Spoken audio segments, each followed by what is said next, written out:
सभी को जय भीम। साथियों, पिछले दिनों बाबूलाल जी हेड कांस्टेबल ने सुसाइड की थी और यह सुसाइड नहीं सुनियोजित तरीके से रणनीति थी कि उनकी कैसे हत्या की जाए और उन्होंने एक भ्रष्ट सिस्टम से मजबूर होकर आत्महत्या की थी। और इसका आंदोलन राजस्थान की राजधानी जयपुर में लंबे समय तक चला, बहुत मजबूत रणनीति के साथ में चला। इसी बीच हमारे कई सारे बंधु हैं, कई सारे संगठन हैं, तो उनके कुछ सवाल हमारे पास आए हैं और काफी समाज बंधुओं ने ये भी कहा है कि इन सवालों का जवाब हमें देना चाहिए।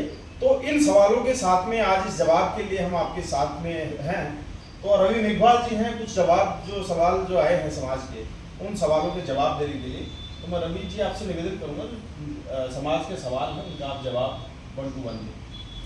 आप सभी को क्रांतिकारी जय भीम।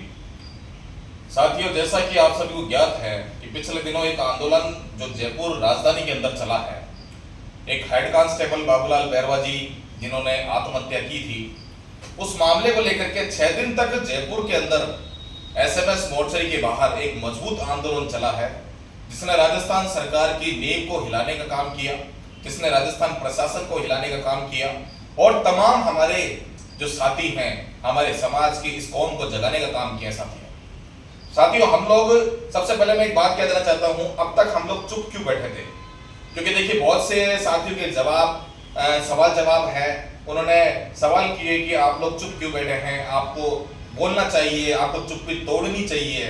तो साथियों, चुप्पी हमने इसलिए साध रखी थी कि हमारा भाईचारा बना रहे, कायम रहे। हम नहीं चाहते कि हमारी जो चुप्पी टूटे, उससे भाईचारा खराब हो।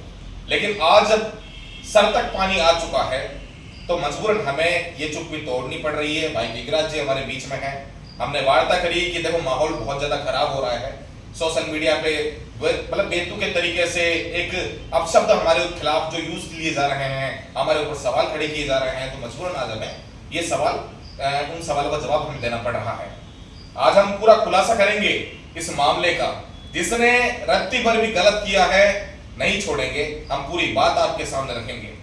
जैसा कुछ सवाल हमारे बीच में आए सोशल मीडिया के माध्यम से, पहला जो सवाल था, जो कुछ ये 12 सवालों का कुछ चल रहा था ये जिक्र सोशल मीडिया के माध्यम से। पहला सवाल कि अनिल देनवाल, धर्मेंद्र जाटव, अमरचंद हरसोलिया जी और जीएल वर्मा जी को वार्ता में शामिल क्यों नहीं किया गया? देखिए, स्पष्ट सी मैं बात कह दूं और सत्यता पे बात करेंगे हम लोग। आप लोग पता कर लीजिएगा इस चीज का, हमारी कही गई एक एक बात बिल्कुल सत्य साबित होगी, हम आपको बता देते हैं। देखिए, अनिल जी, धर्मेंद्र जी, अमरचंद जी, जीएल वर्मा जी, इनको वार्ता में शामिल करने की बात आप जो कह रहे हैं, पूछिए इनसे आप, क्या हमने इनको वार्ता में शामिल नहीं किया? क्या संघर्ष समिति में हम लोगों ने शामिल नहीं किया? अनिल देनवाल जी, धर्मेंद्र जाटव जी, अमरचंद हरसोलिया जी और जीएल वर्मा जी, आप इनसे पूछिए, हमने इनको संघर्ष समिति में रखा। मीटिंग के वक्त अमरचंद जी भी हमारे साथ रहे, धर्मेंद्र जी हमारे साथ रहे, अनिल जी हमारे साथ रहे, लेकिन जब संघर्ष समिति की धरने से थोड़ा सा साइड हट करके जब वार्ता के लिए जाते थे, तो ये उठ करके वहां से भगते थे। कौन? अनिल जी और धर्मेंद्र जी। आप पूछिए, सवाल कीजिए, हम आपको बताते हैं इस चीज का। हमारी जो वार्ता की हम बात कर रहे हैं, जिस दिन अंतिम वार्ता हुई सचिवालय के अंदर, मैं बता देना चाहता हूं आप सभी को, उस वार्ता के अंदर वहां से हम लोगों ने जो एडिशनल कमिश्नर है कुंवर राष्ट्रदीप जी, उन्होंने चंद्रशेखर जी को फोन किया है, हम लोगों ने फोन करवाया है और चंद्रशेखर जी ने अमरचंद हरसोलिया जी, जो कि आजाद समाज पार्टी के प्रदेश अध्यक्ष हैं, और अनिल देनवाल जो व्यक्ति हैं, अनिल देनवाल जी, धर्मेंद्र जाटव जी, तीनों चारों साथी साथ थे। अनिल देनवाल जी के फोन पे फोन आया है चंद्रशेखर जी का, अमरचंद हरसोलिया जी के फोन पे फोन आया है चंद्रशेखर जी का, और उन्हें कहा है बकायदा कि आप लोग नीचे खड़े होने के बजाय आप लोग ऊपर मीटिंग में जाइए, जो वार्ता चल रही है परिवार की और सरकार की, आप उस बीच में जाकर के अपनी बात रखिए। फिर मुझे एक बात बताइए, ये मीटिंग में नहीं आए तो जिम्मेदार कौन है? कौन है जिम्मेदार? क्या हमने वार्ता में शामिल करने के लिए नहीं बुलाया? हमने बुलाया। हमने फोन किया अमरचंद जी को कि आपके तमाम साथियों को लेकर के आप मीटिंग में पहुंचे, अब नहीं आए तो जिम्मेदारी हमारी नहीं है उसमें। मैं स्पष्ट कह देना चाहता हूं ये बात। दूसरी बात, समझौता सरकारी लेटर हेड पर क्यों नहीं हुआ? देखिए, आज से पहले भी बहुत अनेकों आंदोलन हुए हैं। कोई भी जो हल निकल के आता है, कोई भी समझौता होता है, वो किसी सरकारी लेटर हेड पे लिखा हुआ नहीं आता कभी भी, ये ध्यान रखिएगा।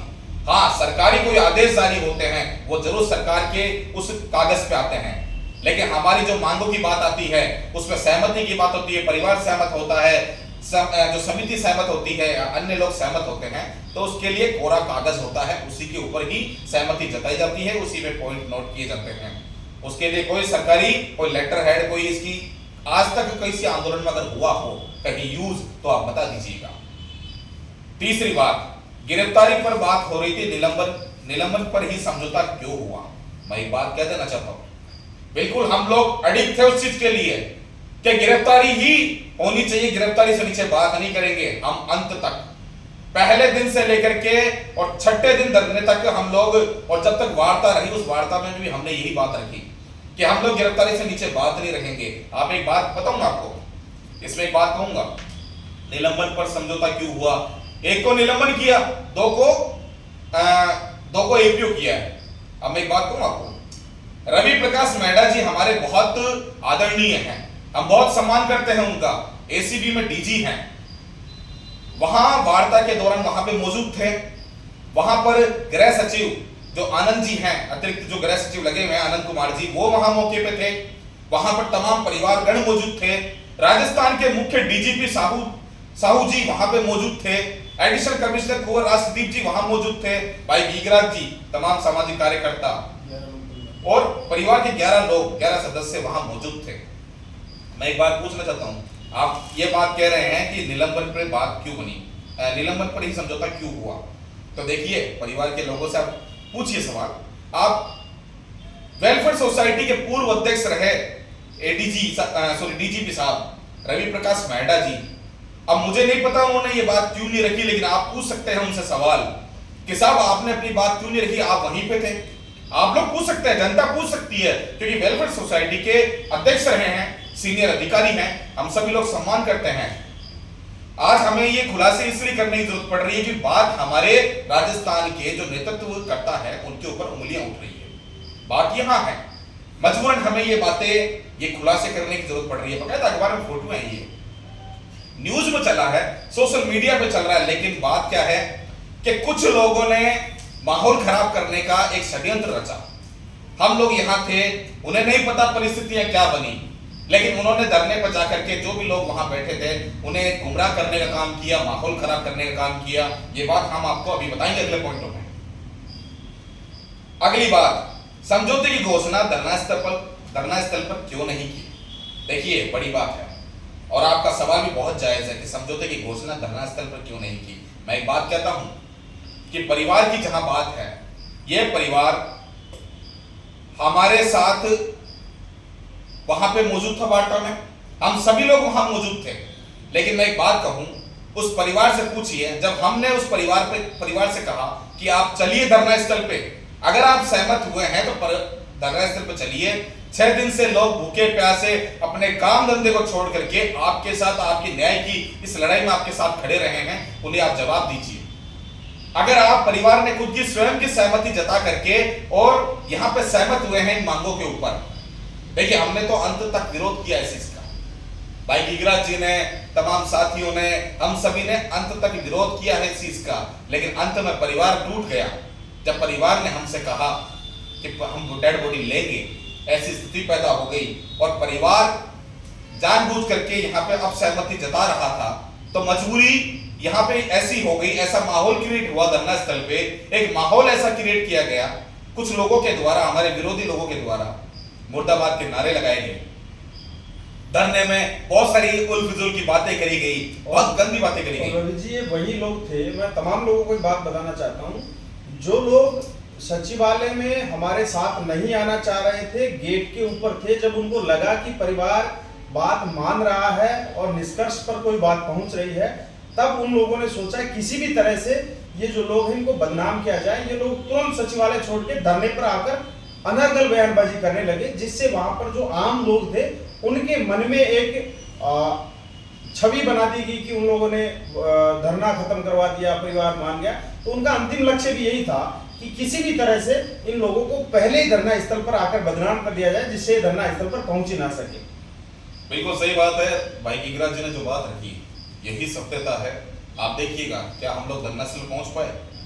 अरे धरना स्थल पे जो लोग बैठे थे, जिम्मेदार साथी थे, उनकी जिम्मेदारी बनती है कि जो लोग साथी वार्ता में गए हैं उनको यहाँ आकर के स्पष्टीकरण देना चाहिए। लेकिन पहुंचने से पहले ही मुर्दाबाद के नारे लगा दिए, पहुंचने से पहले ही मुंह काला करने की बातें करी, तो ऐसी बातें हुई तो देखिए फिर ऐसी स्थिति में धरना पर जाने का कोई औचित्य ही नहीं बनता। ऐसी स्थिति जब बनी ना, तो दूसरी चीज मैं आपसे कहना चाहूंगा, जो पांचवा पॉइंट है कि SC/ST एक्ट में मिलने वाली राशि व अन्य प्रावधानों को समझौते में शामिल क्यों नहीं किया गया। देखिए मैं स्पष्ट सी बात कहूंगा, जो पढ़ा लिखा व्यक्ति है ना और कानून की थोड़ी बहुत नॉलेज रखता है, स्पष्ट सी बात है SC/ST एक्ट का जो प्रावधान है, जो राशि है, वो तो परिवार को मिलना तय है। उसके लिए मांग में लिखना कोई जरूरी नहीं है, ये तो मिलना है उसको। SC/ST एक्ट के तहत मुकदमा दर्ज हुआ है, वो राशि तो मिलनी है। अगर हम उसको लिखे और ये बताएं कि ये हमारा मुद्दा है, ये पॉइंट है, ये हमारी मांग है, ये मांग नहीं है, ये तो मिलना है परिवार को, सीधी स्पष्ट सी बात है। नेक्स्ट पॉइंट कि बैरवा समाज के किसी भी व्यक्ति को समझौते के लिए समझौते में शामिल क्यों नहीं किया गया। मैं एक बात स्पष्ट कह देना चाहता हूं, 11 लोग तो परिवार के शामिल थे और हमारे एक युवा साथी, एक क्रांतिकारी साथी, बूडला पंचायत से जीते हुए जनरल सीट के ऊपर जो सरपंच साहब हैं हमारे, क्या नाम उनका, रामनिवास जी बंसीवाल, बैरवा समाज से आते हैं। पहली बात तो हम एक बात कहूं मैं स्पष्ट, ये बैरवा, मेघवाल, बड़ाई, रेगर, हम ये बात ही नहीं करते। पहली बात तो हम तो बात ये करते हैं स्पष्टवादी और मजबूत आदमी कौन है। हम उन लोगों की बात नहीं करते जो मीटिंग की बात करते हैं और वहां पे हट हट यूं कह करके और चले जाते हैं, मीटिंग छोड़ के बन जाते हैं, मीटिंग को खराब करने का काम करते हैं, गाली गलौज करने का बात करते हैं। ऐसे लोगों की मैं बात करूं, भाई अनिल देनवाल की मैं बात करता हूं, इन्होंने घेर करके जब अनिल देनवाल और तमाम जो साथी लोग थे, ये कुछ भाई गिरिराज जी को बहुत गंदा बोला। जब समिति की मीटिंग चल रही थी धरना स्थल से कुछ थोड़ा सा साइड में, इनको इतना गंदा बोला, मुझे इतना गंदा बोला, आप क्या अपेक्षा करते हैं उनसे। और ये धरना चल रहा था तब की बात है, ये धरना चल रहा था 5वें दिन की बात है, दोपहर की। इतना गंदा इनको बोला, गिरिराज जी को बोला तेरी चोटी काट देंगे, तेरा जूता काट देंगे, मुझे कहा तेरी मूंछ के बाल उपाड़ देंगे। अब ऐसे लोगों को आप इनसे क्या अपेक्षा करते हो? आप अल्टीमेटली बदनाम करना ही था, क्योंकि देखिए जिसके पास काबिलियत होती है उसको लोग स्वीकार करते हैं, धरने पर लोग भी रेस्पॉन्ड करते हैं। सरकार में बैठे हुए लोगों को पता रहता है कि कितने मजबूत हैं, कहां तक इस आंदोलन को खींच सकते हैं।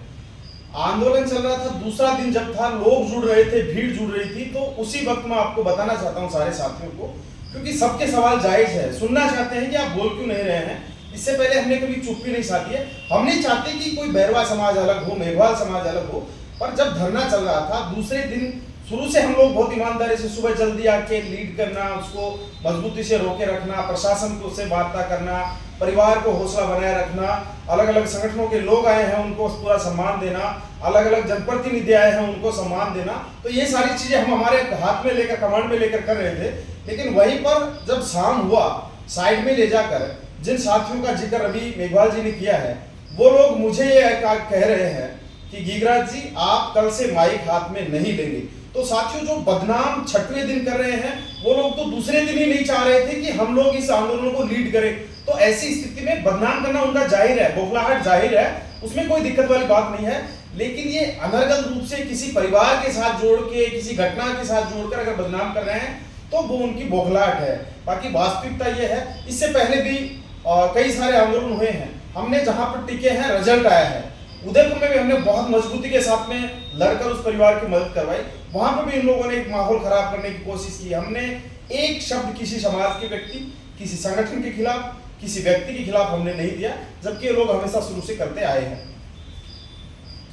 साथियों 7वां जो पॉइंट है, उप मुख्यमंत्री महोदय इससे बेहतर शर्तों पर समझौता करवा रहे थे, क्यों नहीं किया गया। मैं एक बात पूछना चाहता हूँ, हम तो डिप्टी सीएम साहब से मिले ही नहीं, और ये लोग कौन है जो ये बात कह रहे हैं कि इससे बेहतर शर्तों पे बात मान रहे थे। मैं बता दूंगा आपको बात, जिन लोगों ने माहौल खराब करने का काम किया है धरना स्थल पे, वही लोग दिन में 4-4 बार मुख्यमंत्री जी के यहाँ पर जा करके, डिप्टी सीएम जी के यहाँ जा करके वार्ता करके आते थे। समझ रहे हैं इस बात को? वहां जाकर के बात करके आते थे। ऐसे लोग वहां जाते थे जिनके 20-20 साल पुराने संबंध बताए जाते हैं।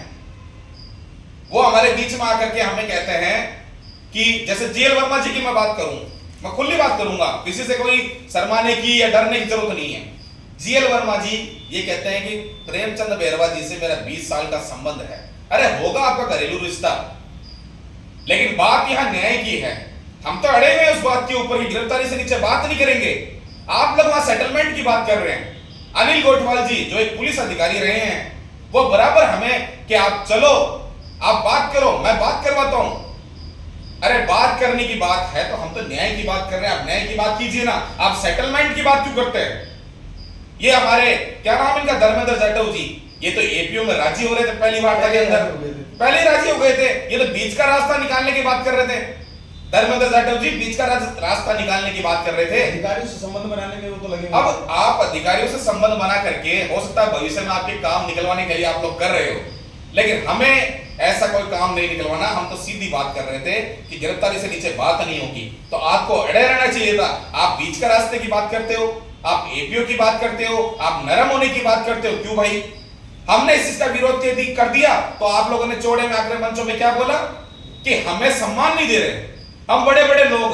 अरे आपने आईआईटी होल्डर आप होंगे, आप अधिक पढ़े लिखे होंगे, आप बड़े आदमी हैं, लेकिन आप खुद को बड़ा बता करके इस तरीके से और ये अनगढ़ जो बातें करी है ना आपने, ये ठीक नहीं है।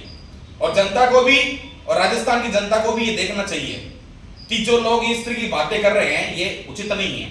हमने मुख्यमंत्री जी के पास आप लोग जा रहे हो, क्या हमें पता नहीं है? आप लोग जा करके बातें कर रहे हो, सब पता है हमें, फिर ऐसी बातें ठीक नहीं है। और रही बात इस चीज की कि बेहतर समझौते की, आपने कहा 1.5 करोड़ रुपए मुआवजा पहले मिल रहा था। देखिए साथियों, मैं एक बात कहूं, ऑफिशियली 55 लाख रुपए, ऑफिशियली 55 लाख रुपए जो परिलाभ मिल रहा है मृतक के परिवार को, ये तो उसका हक है। जो पेंशन मिल रही है ये उसका हक है। इसके अलावा जयपुर पुलिस की ओर से जो एक बात हमारे पास आई है, जोसेफ साहब जो कमिश्नर हैं उन्होंने घोषणा करी है, एडिशनल कमिश्नर हैं, उन्होंने घोषणा करी है कि 1 दिन का वेतन जो जयपुर पुलिस के कर्मचारी हैं, जितने पुलिस कर्मी हैं, 14,000 15,000 पुलिस कर्मी हैं, उनका 1 दिन का वेतन कटेगा और टोटल मिला करके लमसम 1 करोड़ के लमसम, यानी कि 1 करोड़ 55 लाख रुपए के आसपास ये परिवार को ये पैसा उनको मिलेगा। और यही चीज मुख्यमंत्री जी के वहां पे बात थी और यही चीज यहाँ। हाँ, वो बात अलग है कि इसको तोड़ मरोड़ करके इसको इस तरीके से जनता के सामने पेश किया है। जो ऑफिशियली जो चीज थी वो कागज पे लिखा गया है, 55 लाख रुपए का बात हुई है। इसके अलावा जो अनऑफिशियली जो चीज है, वो जो मौखिक रूप से जो बात आई है, वो जोसेफ साहब जी ने इन्होंने कही है। लेकिन अब जो बातें तोड़ मरोड़ के जो पेश करी है ना, ये माहौल खराब करने का काम किया है। अगली मांग, अगली जो बात है, उप मुख्यमंत्री बुला रहे थे, यह क्यों नहीं गए और अचानक आवास पर क्यों चले गए? इसका मैं स्पष्टीकरण दूंगा आपको बहुत सटीक तरीके से। 5वां दिन था, रात हो चुकी थी, हनुमान बेनीवाल जी भी आए थे वहां पे, वो भी आके अपनी बात रख करके चले गए। हम शुरू से नहीं चाहते थे कि इस आंदोलन का राजनीतिकरण हो। हम नहीं चाहते थे कि 6 दिन तक जो लोग संघर्ष कर रहे हैं, किसी भी प्रकार से कोई राजनेता आए, भाषण दे और अपनी बात करके इस तरीके से भीड़ को अपने पीछे लेकर के चले जाए। हमने किसी भी नेता के लिए नहीं चाहा, चाहे गोविंद राम मेघवाल जी हो, चाहे ममता भूपेश हो, चाहे हनुमान जी हो या अन्य कोई नेता हो। हमारे बीच में बहुत से कांग्रेस के लीडर आए, बीजेपी के भी आए, जितेंद्र जी हमारे बीच में आए थे, गोठवाल जी, हमने तो उनकी भी सुनी है, उनका भी मान सम्मान रखा हमने तो। लेकिन आंदोलन को हमने किसी प्रकार से हाईजैक होने का काम हमने नहीं होने दिया है, ठीक है। अब बात आई कि मुख्यमंत्री जी बुला रहे थे, उप मुख्यमंत्री जी। देखिएगा, परिवार 5वें दिन रात को हमें सूचना मिलती है, जिस समय बारिश हुई थी, बहुत तेज बारिश हुई थी, हमें सूचना मिली कि परिवार उप मुख्यमंत्री जी के बंगले पे जा रहा है। हमें सूचना मिली परिवार उप मुख्यमंत्री जी के बंगले पे जा रहा है। पीछे पीछे हम लोग भी गए, 5-6 गाड़ियां उस समय जिस दिन को हमने फोन किया, जो आ सके आए लोग और वहां पे गए। साथियों, गेट दरवाजे बंद हो गए थे, मुख्यमंत्री जी के बंगले के दरवाजे बंद हो चुके थे, यानी परिवार की गाड़ी जैसे एंटर मारती है, दरवाजे बंद, और हमें अंदर घुसने नहीं दिया गया। आप क्या बात करते हैं? हमने तो वहां पे विरोध किया इस चीज का। वहां पे पुलिस का पूरा जाब्ता आया है हमें हटाने के लिए, हमें गिरफ्तारी की धमकियां दी गई। जब थोड़ा हल्ला मचा तब अंदर से बात आई कि इनको अंदर आने दो, ये समिति के लोग हैं, आने दो। अंदर जब वार्ता हुई, हम वहां पे भी अड़े रहे। दिनेश आनंद साहब जो क्राइम एडीजी हैं वहां मौके पे आए, वहां पर जो कमिश्नर साहब है वो मौके पे आए, और डिप्टी सीएम साहब के सामने, परिवार के सामने, और तमाम जो वकीलगण वहां जो 2 दिन से पहले से मौजूद थे, हितेश राय जी जो 2 दिन से वहां मौजूद थे, और बराबर हमें फोन करके ये कहते हैं कि आप आइए वार्ता कीजिए, आप आइए वार्ता कीजिए। 2 दिन से जेल वर्मा जी जो हमें कह रहे थे कि आप आइए वार्ता कीजिए। इन्हीं सबकी बातें हमने नकार करके, और फिर भी हम उस जगह पे वहां विरोध कर रहे हैं खुला कि गिरफ्तारी से नीचे बात नहीं करेंगे, गिरफ्तारी से नीचे हम लोग बात नहीं करेंगे। हमारी बात वहां पे विफल हुई। साथियों, जब बात विफल हो गई ना वहां पे, उसके बाद भी हम लोगों ने रात को 10 बजे से लेकर के और सुबह के 5 बजे तक हम लोगों ने वहां धरना दिया है मुख्यमंत्री के बंगले पे। क्या बात कर रहे हैं ये लोग, जब इन्हें पता नहीं है, और जब चीटा कस्सी वाला जो काम किया है, टांग खिंचाई वाला जो काम किया है, और दाग लगाने का जो काम किया है, ये आज इनकी कोई नई बात नहीं है। ये पुराने नए जो कई आंदोलन हुए हैं, धरने प्रदर्शन हुए हैं, उदयपुर की घटना देख लीजिए, वहां से देख लीजिए, इससे पहले भी और घटनाएं हुई, इंदर मेघवाल वाले प्रकरण को देख लीजिए, अन्य घटनाएं भी, ये तो दाग लगाते हुए आए हैं कि इन्होंने 10 लाख ले लिए, 1 करोड़ खा लिए, 2 करोड़ खा लिए।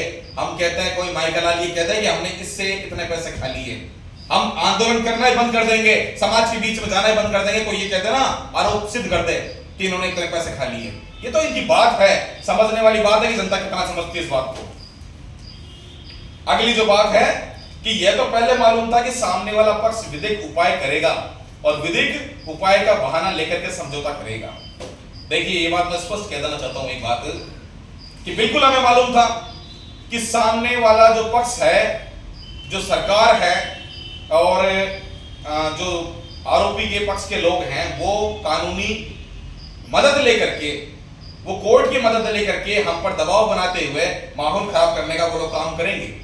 वो कानून का सहारा लेकर के, देखिए, हमें उस चीज का डर नहीं था, हमें उस चीज का डर नहीं था, लेकिन परिवार वहां पर कमजोर पड़ा, परिवार वहां टूट गया। सबसे बड़ी बात मगर हम लोग सभी साथी परिवार के पीछे। परिवार, देखिए, रात को परिवार अपनी मर्जी से डिप्टी सीएम के बंगले पे जाता है, सुबह अचानक एक मीटिंग तय होती है, हमने नहीं बुलाया परिवार को, परिवार वहां मीटिंग तय हो चुका, सब कुछ रातों रात ये चीज तय हुई, किसने करी हमें नहीं मालूम, लेकिन ये चीज तय हो चुकी कि 10:30 बजे सचिवालय के अंदर वार्ता है अतिरिक्त गृह सचिव आनंद कुमार जी के साथ में। वहां मौके पे मैं एक बात कहूं आपको, आपने कहा कि बहाने लेकर के समझौता क्यों कर लिया। अरे भाई, आप ये सवाल जो हमसे कह रहे हो, वेलफेयर सोसाइटी के पूर्व अध्यक्ष, एसीबी के जो डीजीपी हैं वर्तमान, उनसे ये सवाल कर सकते हो आप लोग कि आप भी तो एक बड़े अधिकारी है, सीनियर अधिकारी हैं पुलिस के अंदर, आज एससी के सबसे बड़े अधिकारी हैं, आप उस पोस्ट पर रहते हैं, आप मौके पे थे, उनसे पूछिए कि रवि ने, गीगराज ने, अनिल तिरदिया जी ने, राजेंद्र जी ने, विनोद जाखड़ जी ने, और तमाम युवा साथी रामनिवास जी बंसीवाल हैं, इन्होंने कितना विरोध किया था इस चीज का, अंदर बैठ के विरोध किया, अंदर बैठ के विरोध किया। हमने डीजी साहब का, साहू साहब का विरोध किया, हमने आनंद कुमार जी का विरोध किया। मैंने, आनंद कुमार जी, आप जिस कुर्सी में बैठे हैं, आपको नहीं पता कि आपके पीछे छोटे कर्मचारियों का कितना शोषण होता है, आपके समाज के लोगों का कितना शोषण होता है। हमने सवाल किए हैं, और वहां पे हमारी बात को हमारे ही अधिकारियों के द्वारा दबाया गया है। क्या बात कर रहे हैं आप, हमने तो हर जगह विरोध किया है, गिरफ्तारी से नीचे बात नहीं करेंगे, शुरू से लेकर 6 दिन तक एक ही बात थी, गिरफ्तारी से नीचे बात नहीं करेंगे। लेकिन जब परिवार सहमत हो गया तो हम उसके आगे हम भी बात नहीं कर सकते थे, मजबूरी हो गई हमारी उस जगह पे। यह बात मैं आपको बता देना चाहता हूं। दूसरा है, इस मामले में आप कह रहे हैं कि जो अपराधी लोग हैं विधिक सहारा लेकर लेंगे और अपना पक्ष रखेंगे। अगर इस मामले में कोर्ट से वो लोग ये स्टे ले लेते कि कुछ आंदोलन करने वाले लोग बॉडी को रख करके अनर्गल तरीके से पुलिस के ऊपर दबाव बना रहे हैं, पुलिस उस तरह का दबाव ना ले तो आंदोलन तो वैसे खत्म कर देते। आंदोलन अगर इस तरह से खत्म हो जाता तो जो मांगे परिवार ने मांगी है वो भी परिवार को नहीं मिलती, और उल्टा ठीकरा उन्हीं लोगों के ऊपर फोड़ता जिन लोगों ने आंदोलन किया है, और वो लोग फिर भी अपना पक्ष अपना मजबूत रखते कि ये मांगे हम तो 2 दिन पहले मंगवा रहे थे, माने नहीं, वरना परिवार को ये हो जाता। तो साथियों, ये सारी चीजें व्यर्थ है।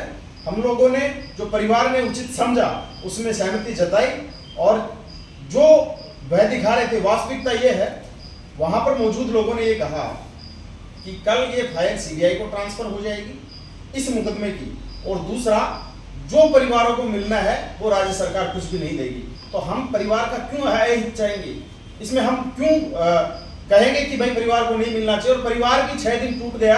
मैं ये कहना चाहता हूँ, जो लोग आंदोलन को बदनाम कर रहे हैं, सवाल खड़े कर रहे हैं, आपके परिवार में कोई घटना इस तरह की अप्रिय हो जाती है, आप मजबूत रह सकते हैं है क्या? वो परिवार तो बहुत सक्षम था, बहुत हौसला था उस परिवार में कि 6 दिन तक राजधानी के अंदर इतने मजबूती से रुके रहे वो लोग, इतने लोग उनके पास आए अलग अलग तरीके से बैरवा के पास ले जाने के लिए। वहां पर धरने पर मौजूद लोग जो हमें अंदर जाकर मुख्यमंत्री के पास में हमें बदनाम कर रहे थे, प्रशासन के सामने जाकर हमें बदनाम कर रहे थे, वो लोग तो उनको ऑलरेडी ले जाना चाहते थे परिवार को, लेकिन उस परिवार को धन्य है कि वो कम से कम 6-7 दिन तक वहां पर रुका रहा। ऐसा हर कोई नहीं कर सकता। लोगों ने कहा कि आप लोगों के ऊपर आरोप लग रहे हैं, आप लोग इस मामले को बेच रहे हैं। देखिए, ये अनगढ़ जो बातें करी गई है, एक टांग खिंचाई वाला ये मसला जो पैदा किया गया है, ये माहौल खराब किया गया है। बाकी हमने कभी किसी आंदोलन, राजस्थान की जनता जानती है, हम लोगों ने कभी किसी आंदोलन में किसी भी प्रकार से हमने किसी आंदोलन को बेचने का काम नहीं किया। हमने हमेशा न्याय की एक बुलंद अपनी आवाज को बुलंद रखा है। लेकिन जब परिवार कमजोर हो गया, लेकिन मैं एक बात कहता हूं, उस परिवार को सैल्यूट करता हूं, वो परिवार लास्ट तक इतना मजबूत रहा। 6 दिन तक मजबूत रहना कोई आम बात नहीं है। जहां बैठे थे उसकी एक दीवार के पीछे उनकी डेड बॉडी थी, बाबूलाल जी की डेड बॉडी थी एक दीवार के पीछे। वो परिवार इतना मजबूत रहा, लड़ रहा था, लेकिन लास्ट में वो परिवार टूटा और ये स्थिति पैदा हुई है। समझना चाहिए आप सभी साथियों को। एक आरोप ये लगाया जा रहा है, एक सवाल है, ये लोग बिना बताए, बिना किसी को बताए धरना स्थल से गायब होते थे और आकर क्यों नहीं बताते थे किससे क्या बात चल रही है। देखिए, जब संघर्ष समिति की, देखो कुछ बातें जो संघर्ष समिति बनाई, 15 लोग 20 लोग जो भी शामिल थे, साइड में जाके हम वार्ता के लिए जाते थे, तो होता क्या था पता है?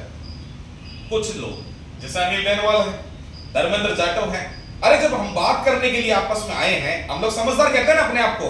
मैं ये कहूं कि मैं IIT होल्डर हूं, तो भाई मुझ में, मैं बुद्धिजीवी, तो अपने आप में बुद्धिजीवी तो रहूंगा, समझदार भी रहूंगा। ये थोड़ी कि हट हट मैं तो नहीं बैठूंगा यहाँ पे, मैं तो जा रहा हूं यहाँ से। इस तरीके की वार्ताएं हुई, इस तरह का माहौल पैदा किया। हम मीटिंग कर रहे हैं, 10 लोग 20 लोग 15 लोग 20 लोग 25 लोग ऐसे बातें कर रहे हैं हम लोग, और उस बीच में आप जरा सी कोई बात हुई, देखो बातें सुननी भी पड़ती है।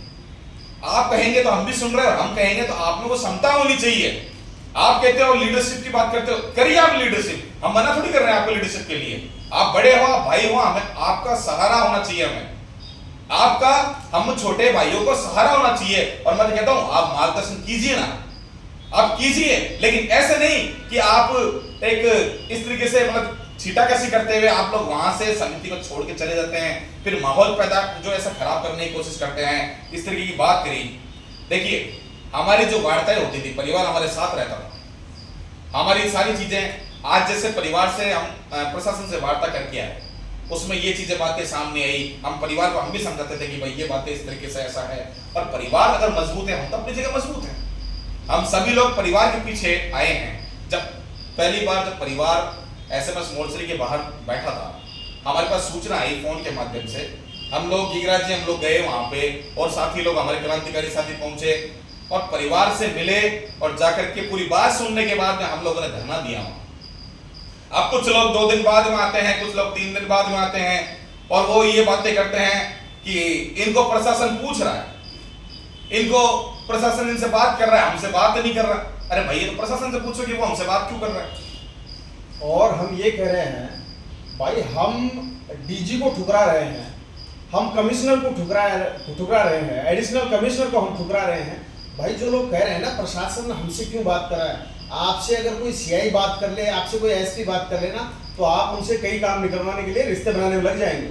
हम लोग में बगावत का खून है, हमारे अंदर विद्रोह वाला खून है, वो बरकरार है। हम किससे रिश्ते नहीं बनाना चाहते, कोई भी रहे भले वो, हम लोग ठुकराते हैं किसी को भी। और प्रशासन को पता है कि जब हम समाज की पीड़ा को रखेंगे और हम समाज की बात को करेंगे, जाजम के ऊपर हमने आंदोलन को सींचा है, सब लोगों का सहयोग उसमें लिया है, तो भाई आप लोग CI से रिश्ता बनाएंगे, हम लोग DG को ठुकराएंगे। हमारे समाज की बात करेंगे ना हम लोग, रिश्ता क्यों बनाएंगे हम लोग? इसलिए हमसे प्रशासन बात करता है, हम हमारे सिद्धांतों पे अड़िग है। अगली जो बात है, अगला सवाल है कि 26 अगस्त सभी लोग कह रहे थे कि फैसला धरना स्थल पर होगा। यह लोग संघर्ष समिति के सदस्यों को लेकर सूचना केंद्र में बैठक करने क्यों गए और आकर क्यों नहीं बताया उस बैठक में क्या फैसला हुआ? ये अंतिम ये इनका सवाल जो आया है सोशल मीडिया के माध्यम से। गीगरा जी, बहुत मजबूती के साथ इस बात को रखिए आप। साथियों, सूचना केंद्र में लगभग 25 लोग बैठे थे, जिसमें जो लोग आरोप लगा रहे हैं वो लोग भी वहीं पर थे। सब लोगों में आराम से बात हो रही थी, परिवार के लोग भी वहीं पर मौजूद थे, लेकिन वहां पर कोई निर्णयात्मक स्थिति नहीं बन पाई, कुछ रिजल्ट ही नहीं निकला, कोई बात निष्कर्ष पर पहुंची नहीं। तो उसी दौरान हनुमान बेनीवाल जी भी आ गए थे और माहौल वहां का धरने का, कुछ लोग इधर जाने लग गए। तो ऐसी स्थिति में बात क्या हुई है, हम कुछ बात ही नहीं हुई तो क्या बताते वहां पर। और सब लोगों को मालूम है, जब हम सूचना केंद्र में बैठे थे तो वहां पर कुछ बात ही नहीं हुई तो हम धरने पर आकर क्या बताते। और ये एक और इसमें बिंदु है कि तय ये हुआ था और हम कह रहे थे, हमने हमारी जबान से कहा था कि धरना यहीं पर समाप्त हुआ होगा और यहीं पर खड़ा हुआ है और यहीं पर जाजम पर बात होगी। साथियों, जब सचिवालय में बात चल रही थी, चंद्रशेखर जी आजाद ने उनके जिम्मेदार पदाधिकारियों को फोन करके कहा, राष्ट्रदीप जी ने फोन करके ये कहा कि आप जाइए, परिवार वहां पर बातचीत कर रहा है, आपको जाना है उस मीटिंग में। तो उन लोगों ने चंद्रशेखर जी की बात को भी नकारा। हम चंद्रशेखर जी का सम्मान करते हैं बहुत ज्यादा, बीमार में पूरे संगठन का हम सम्मान करते हैं, लेकिन चंद जो लोग हैं वहां पर उनको लगा कि यार ये लोग तो हमें भाव नहीं दे रहे, प्रशासन हमें पूछ ही नहीं रहा, आंदोलन की कमांड हमारे हाथ में नहीं है। तो उन्होंने रणनीति करी और वहां से वो लोग भागकर सीधे, बात ना पूरी हुई उससे पहले धरने पर जाकर वहां पर बयानबाजी शुरू कर दी। धरना अलग दिशा में जा चुका था, पूरा विरोध करने लग गए, नारेबाजी करने लगे, मुर्दाबाद करने लगे। तो माहौल ऐसा क्रिएट कर दिया गया पहले ही कि किसी भी स्थिति में हम लोग धरने पर जा ही नहीं पाए। और हम भी समझते थे कि वहां पर माहौल क्या हो रहा है। परिवार को जब पता लगा कि हमारे इस जो दुख में जो लोग राजनीति करने वाला इतना दुख कर रहे हैं, तो परिवार ने भी फिर वहां पर जाना उचित नहीं समझा। ये निष्कर्ष की बात है। जो लोग कह रहे हैं कि धरने पर हम लोग क्यों नहीं आए, इसलिए हम कह रहे हैं कि जिन लोगों को वार्ता में हमने जिद की, हमने ये जिम्मेदारी समझी कि जिन साथियों को अनिल जी ढेरवाल हैं, धर्मेंद्र जी जाटव हैं, अमरचंद जी हैं, बहुत सारे साथी उनको बुलाना है हमें और हम उनके बिना बात नहीं करेंगे। तो इस बात के ऊपर तो आदरणीय डॉक्टर रवि प्रकाश मेहरा जी सचिवालय में भी बहुत गुस्सा होने लगे। हम लोग मान सम्मान करते हैं, लेकिन हम सब लोगों को साथ लेके चलना चाहते हैं। फिर हमने कहा, क्योंकि कुंवर राष्ट्रदीप जी उत्तर प्रदेश से आते हैं और चंद्रशेखर जी के उनके आपस में रिश्ते ठीक है, तो कुंवर राष्ट्रदीप जी ने चंद्रशेखर जी को फोन किया कि आप अनिल जी को और अमरचंद जी को, तमाम लोगों को आप भेजिए। तो चंद्रशेखर जी ने उनको फोन किया तो उन्होंने उनकी बात नहीं मानी। अंतिम रूप से उनको बदनाम करना था कि अगर यहाँ पर हमारी बात को ये लोग नहीं मान रहे हैं, हमें नहीं सुन रहे हैं, हम लोग इस मामले को बिगाड़ना चाहते हैं, तो कैसे बिगाड़े। तो उन लोगों ने वहां पर ना आकर सीधा धरने में आकर पहले ही वहां पर बयानबाजी शुरू कर दी और आरोप प्रत्यारोप शुरू कर दिए। इसलिए परिवार भी बहुत दुखी था और हम भी बहुत दुखी थे कि जिस जगह पर, जहां पर हमने एक आंदोलन को सींचा है, सरकार को जहां पर हमने हिलाने की कोशिश की है, बड़े बड़े मठाधीश हैं उनको हमने ठुकराया है, चाहे वो अलग अलग राजनीतिक दल से रहें, चाहे वो अलग अलग संगठनों से रहें, उनको हमने ठुकराया है। और वहां पर हम लोग जाकर बात रखेंगे कि ऐसे हमने सरकार को घुटनों के ऊपर लाने पर मजबूर किया है। उसी धरने से हमारे खिलाफ अगर मुर्दाबाद के नारे लग रहे हैं तो हमें बड़ा दुख हुआ, परिवार को बड़ा दुख हुआ, इसलिए हमने वहां पर जाना उचित नहीं समझा। देखिए, सारी बातें आपके सामने आ चुकी है। 2 करोड़ का हमारे ऊपर आरोप लगा है कि 2 करोड़ रुपए हमने समझौता किया है। अरे भाई, हम एक बात कहते हैं, सरकार को अगर 2 करोड़ रुपए देने होते तो ये परिवार को देता। सोचने की बात है। और ये बेतुकी जो बात रखी है कि 2 करोड़ रुपए हम लोग 2 करोड़ रुपए में लिया है, हम कह रहे देने वाला कौन व्यक्ति है उसको भी सामने ले आइए। हमें 2 करोड़ रुपए देने वाला वो व्यक्ति कौन है, वो महारथी कौन है, उसे भी सामने ले आइए। ये एडवोकेट पीएल भैरवा जी ने आरोप लगाए और भी बहुत सी बातें बोली, हमारे मुर्दाबाद के नारे लगाए, हमारे ऊपर कई आंदोलनों के अंदर इस तरीके की यार ये लोग हर जगह पे ऐसा करते हैं। अरे भाई, हम लोग लड़ते हैं, हम सामाजिक कार्यकर्ता, हम लोग लड़ते हैं अपने परिवार को, अपने बीवी बच्चों को, अपने माँ बाप को छोड़ करके, सारी सुख सुविधाएं छोड़ करके वहां धरने पे बैठ करके हम लोग लड़ते हैं। आरोप लगाना आसान है, लेकिन साबित करना मजाक नहीं है। हम लोग 6 दिन तक इस आंदोलन को लेकर के चलना मजाक नहीं है। जब पहली वार्ता में हमारे जो क्रांतिकारी कहने वाले साथी, बड़े बड़े IIT होल्डर, जब पहली ही वार्ता के अंदर ये कहते हैं कि बीच का रास्ता निकाल लो, एपीओ में हम लोग सहमत हो जाएंगे, क्यों इस बात को बढ़ाते हो? शर्म आनी चाहिए, शर्म आनी चाहिए उन लोगों को। वो जो ये कहते हैं आंदोलनकारियों को कि तेरा जूता काट देंगे और तेरी मूंछ के बाल उपाड़ देंगे, शर्म आनी चाहिए, शर्म आनी चाहिए उन लोगों को जो आरोप लगाते हैं वेलफेयर सोसाइटी के अंदर बैठे बैठे। प्रशांत मेहता जी जो युवा प्रकोष्ठ के वेलफेयर सोसाइटी से अध्यक्ष है, मैं एक बात पूछना चाहता हूं, बात बहुत कड़वी लगेगी। आप अध्यक्ष किसके बलबूते पे हैं? एक कागज से, एक लेटर के बलबूते पे। अगर हम आपसे पूछे ना कि आपका संघर्ष कौन सा रहा है, कितने आंदोलन किए हैं आपने, कितनी बार लाठी खाई है, अरे मेहता साहब का हम सम्मान करते हैं, वो हमारे आदर्श हैं, वो समाज के सिरमौर है, हम समाज उनके मार्गदर्शन में चलता है। हम लोग बहुत सम्मान करते हैं कि राजस्थान के एक बहुत बड़े अधिकारी हैं पुलिस विभाग के अंदर, लेकिन आप एक उनके आप कहते हो मैं परिवार का व्यक्ति हूं, आप होंगे परिवार के व्यक्ति, आप उन अधिकारी का नाम धूल में मिला रहे हैं, आप वो काम कर रहे हैं। आपको शर्म आनी चाहिए प्रशांत जी। आपने गिद्ध कहा हमें कि हम गिद्ध हैं, हम वहां पर इस तरीके की ये चीजें कर रहे हैं, आपको शर्म आनी चाहिए। आपने इनका, ये आपकी सोसाइटी के अंदर गीगराज जी, राजेंद्र जी, ये तमाम साथी आपकी टीम में शामिल थे, ये उपाध्यक्ष पद पे थे, आपने तुरंत लेटर जारी कर दिया। सोचने वाली बात है ये। मैं तमाम राजस्थान के लोगों को अंबेडकर वेलफेयर सोसाइटी के बारे में थोड़ा सा बताना चाह रहा हूँ। आज तक मैंने इसकी सदस्यता शुल्क के पैसे नहीं दिए हैं, ये प्रशांत जी ने अपने स्तर पर दिए हैं, मुझे नहीं पता कैसे दिए कैसे नहीं दिए। अंबेडकर मेमोरियल वेलफेयर सोसाइटी में जाने से पहले मैंने ये शर्त रखी थी, अगर मैं वेलफेयर सोसाइटी में जाऊंगा तो पूरे राजस्थान में संविधान पर काम करूंगा, एट्रोसिटी एक्ट के ऊपर हमारे लोगों को जागरूक करने का काम करूंगा। इन्होंने कहा ठीक है हम करेंगे, ये लोग नहीं कर रहे थे। एक और दोबारा मीटिंग हुई वेलफेयर सोसाइटी में, मैंने कहा कि इन कामों शर्तों के ऊपर आपको खरा उतरना पड़ा, ये लोग नहीं उतरे। 21 अगस्त भारत बंद रहा, इन लोगों को हमने मजबूर किया कि आपको करना पड़ेगा। बड़े बड़े अधिकारियों को हमने बहुत खींचा उसमें कि आपने पे बैक टू सोसाइटी अपनी जिम्मेदारी नहीं निभाई है, आप लोग समाज के साथ धोखा करते हैं, गद्दारी करते हैं, तो ये चीज उनको पच नहीं रही थी। धरना स्थल पर क्या नाम है उनका, चंपत जसवंत राम जी, उनका नाम अब भी मुझे याद नहीं है, सच्चाई है ये, कारण है इसका। धरना स्थल पर मुझे मेरे साथियों ने कहा कि वेलफेयर सोसाइटी अध्यक्ष साहब जी आए हैं, आप उनका नाम बोलिए। तो साथियों मेरे मुंह से अनर्गल रूप से ये बात 2-3 बार गलत निकल गया। नाम उनका उच्चारण जसवंत संपत राम जी है या चंपत राम जी है, क्या है मुझे नहीं पता, तो वो नाम मेरा उनसे गलत निकल गया। तो उन लोगों को बड़ा बुरा लगा कि बोले यार मेरा नाम तो ठीक से बोल लो। तो मेरे मुंह से ये निकला, मैंने कहा साहब आप रिटायर्ड होने के बाद धरने प्रदर्शन ब्याह शादी आंदोलनों में आते हैं, राजनीति के लिए टिकटों में जाते हैं, तो नाम कैसे सजाएगा, हमने कभी मिले ही नहीं आपसे।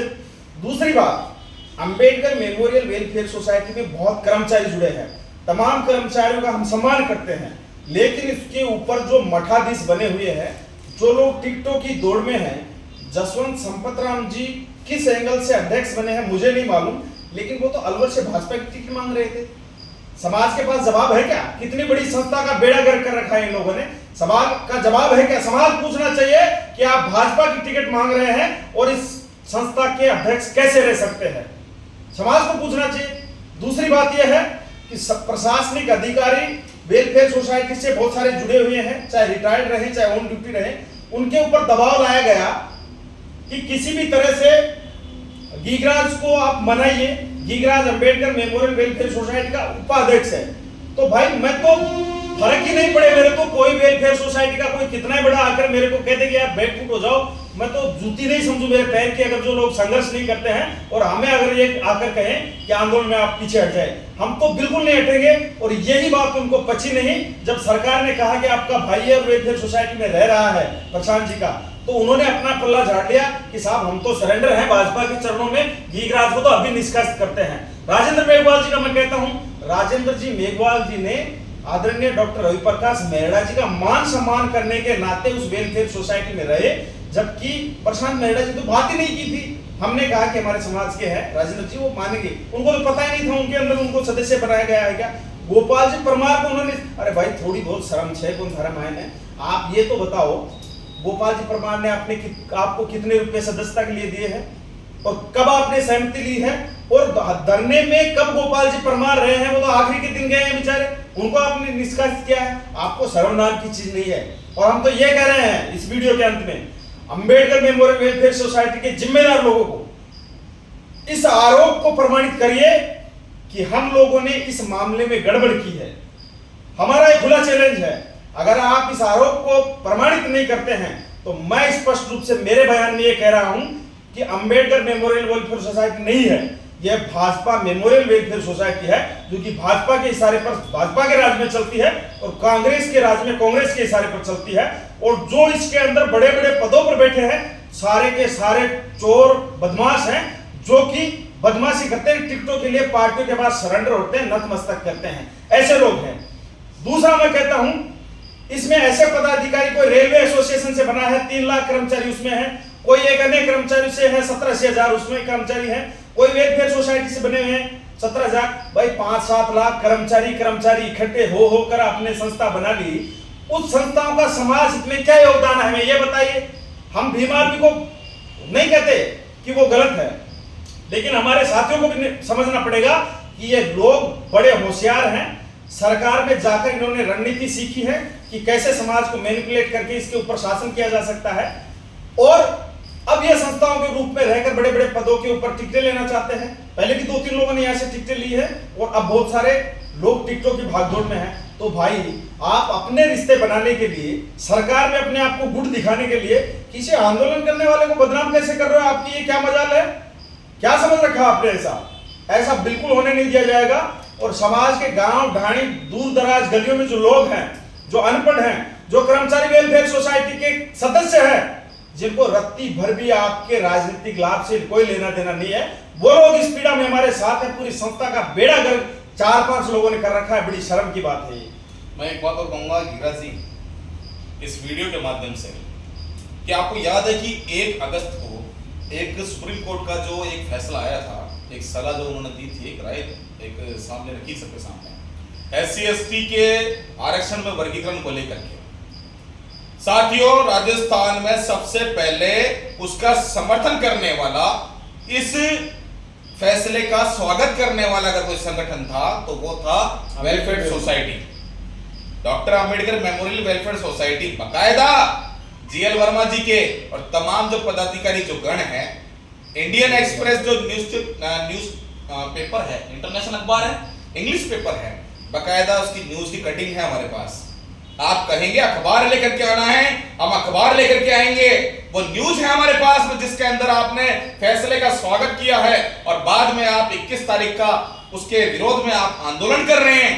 ये दोगलापन कहां से लेकर के आते हैं आप? एक तरफ तो आप बीजेपी की उन नीतियों का सम्मान करते हैं, एक तरफ आप विरोध करते हैं और बात करते हैं फिर हमारे ऊपर आप उंगली उठाने का, वेलफेयर सोसाइटी से आप निकालने की बात करते हैं। मैं प्रशांत जी आपसे पूछना चाहता हूं, मैंने फिर आपसे भी पूछा था मैंने और दोबारा पूछ रहा हूं कि आपको जो पद मिला है प्रदेश अध्यक्ष का, किस आधार पर मिला है? कितने आंदोलन किए आपने? आप में कौन सी काबिलियत है? केवल एक काबिलियत कि आपके जो बड़े भाई हैं वो ACP DGP हैं, उनका हम सम्मान करते हैं, लेकिन आप गलत तरीके से गलत नीतियों पर चल करके उनका नाम खराब कर रहे हैं, आप उनके मान सम्मान को गिरा रहे हैं, आप उनकी जो शान है, आज समाज के सिरमौर है रवि प्रकाश मैडा जी, आप क्या बात कर रहे हैं? आपको आवाज उठानी चाहिए, आपको आना चाहिए मैदान में, आपको लड़ाई लड़नी चाहिए। आप लोग उनका नाम खराब करने में लगे पड़े हो। हम सम्मान करते हैं उनका, शर्म आने की बात है।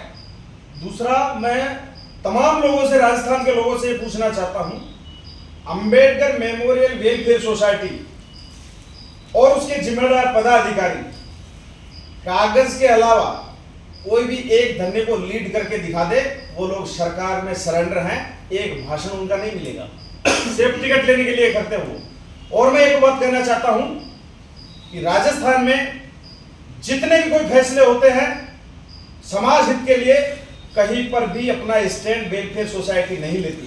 कहीं पर कोई छात्रावास खोला हो अम्बेडकर मेमोरियल वेलफेयर सोसाइटी ने तो हमें बताए। पूरे प्रदेश भर के लोग शोषित पीड़ित यहाँ की ब्यूरोक्रेसी के पास आते हैं जयपुर में, आप उनको 10 दिन के लिए भी रुकने का कहते हैं कि अपने घर पर रुकवाइए आप, संस्था में आप रुकवाइए, आप नहीं रुकवाते हैं।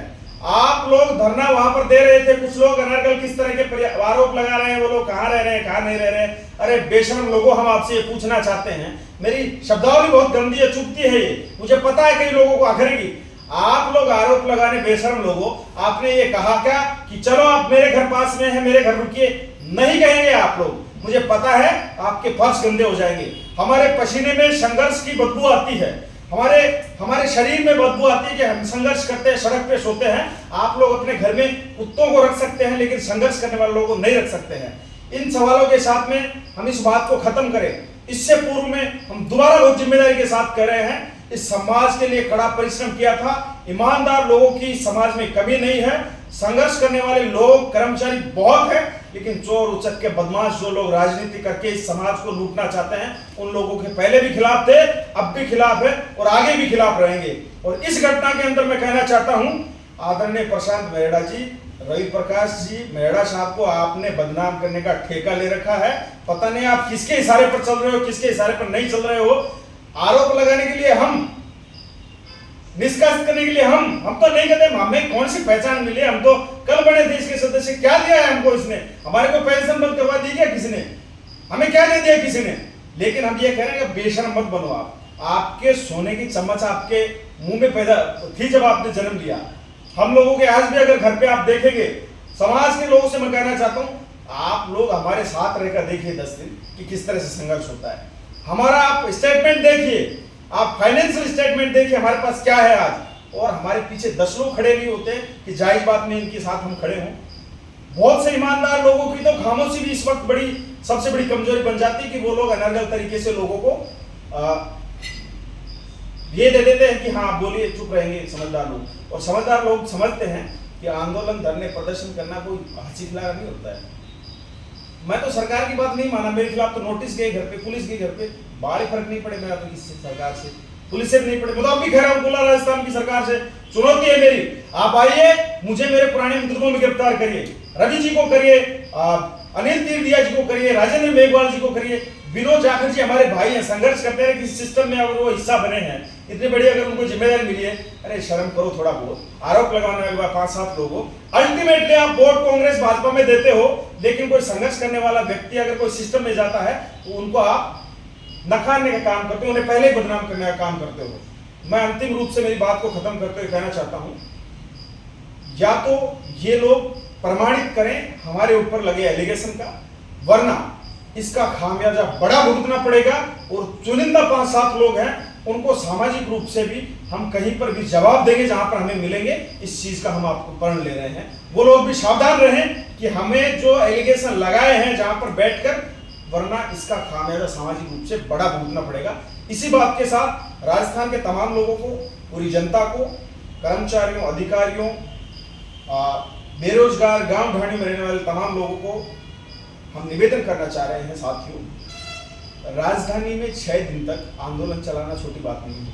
इतने बड़े बड़े आंदोलनकारी आना, इतने बड़े बड़े राजनीतिक दलों के प्रमुख आना, नेता प्रतिपक्ष आना, मंत्री रहे हुए आना, एमएलए आना, स्थानीय जयपुर के एमएलए आना, उस मामले को हमने हाईजेक नहीं करने दिया, ये हमारी काबिलियत है। हमने परिवार का कहीं पर भी अहित होने नहीं दिया, ये हमारी काबिलियत है। धरने आंदोलन में पक्ष के और विपक्ष के दोनों नेता आए, लेकिन हमने किसी की बेइज्जती नहीं होने दिया, वरना जनता को कंट्रोल करना आसान नहीं होता है। हमने सुबह 8 बजे से लेकर रात तक धरने पर रुके रहे, टस से मस नहीं हुए, ये हमारी काबिलियत है। प्रशासन में हमारा भय जाता है, ये हमारी काबिलियत है। सरकार को, मुख्य सरकार को, हम अधिकारी की बात नहीं मानते, कर्मचारी भी हम नहीं मानते, हमारे मामलों में संज्ञान को सरकार को संज्ञान लेना पड़ता है, ये लोग मानेंगे नहीं। हमारी काबिलियत है, हमारी लीडरशिप है।